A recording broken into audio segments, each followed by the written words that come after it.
My entrepreneurial journey has spanned about 20 years at this point, and I've been trying to identify the different things that held me back during the different stages of that journey. And at first, while writing it, I thought it was like different things at different times that was holding me back. But the more I crystallize my thoughts and writings, I realized it really comes down to like three of the same things, but just they affected me in different ways at different times. And the first thing is lack of focus. I try to do too much, too many things at a time. I thought I could do more than one thing and not just go all in on one business. I also thought that I could have a balanced life, that I could keep all the things that I was normally doing and have a business on top of that. And maybe that's possible for some people, but I kind of doubt it. There's most likely some things you're going to have to sacrifice.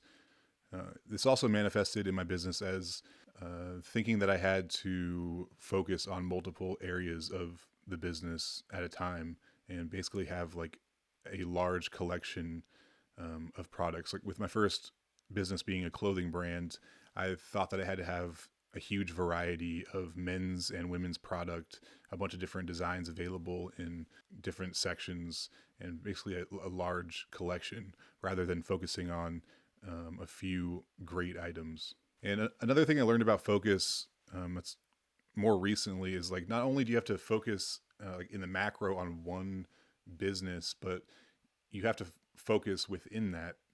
Inside the one business, you have to focus on one small area at a time to actually move the needle and get results. You can't be like bouncing around from marketing strategy to marketing strategy, for example, in one business. You have to drill down into one business and then drill down even more into one area and one niche to really get the results you're looking for, at least in the beginning.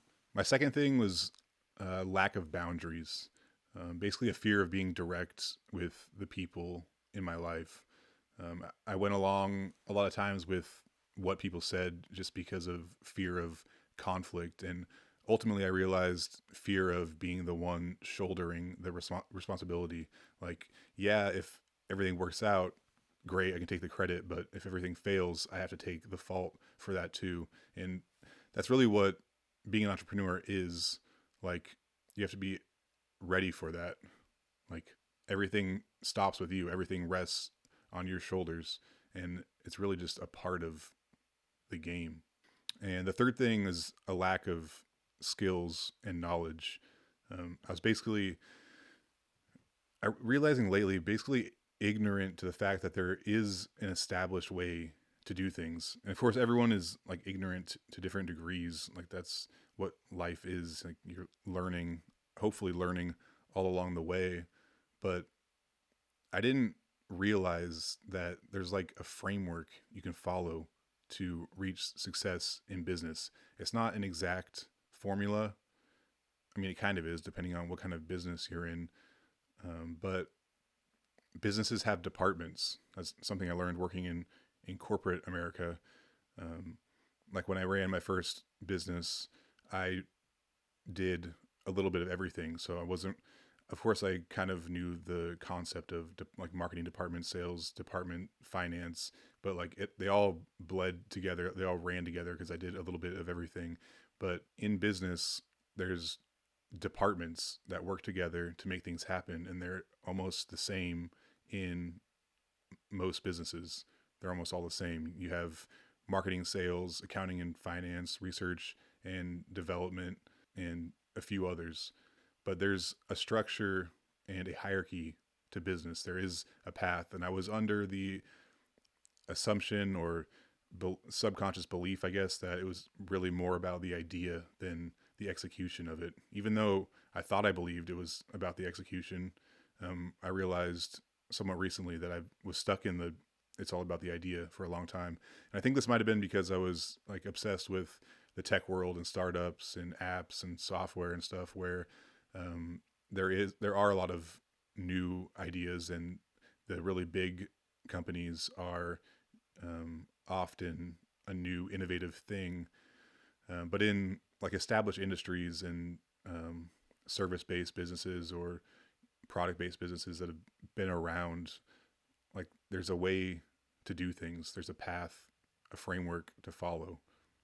And I guess I just shoulda, coulda, woulda sought that information out sooner. But I started in 2004, so the internet was still pretty young at that point. It was kind of mature, but nowhere near to the point it's at now, where there's just so much information, valuable information on YouTube and online in general. The main one I'm still struggling with right now is like trying to figure out how to focus.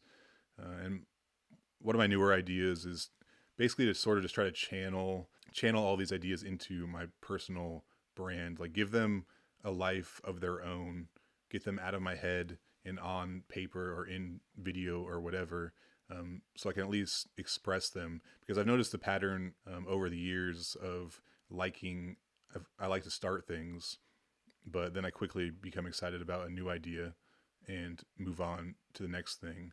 I have to stay focused on my main business, and there's a whole 80-20 idea that Google does, and Gary Vee even talks about, like, just focus the majority of your time on your one business, but then have like 20% creative exploration time.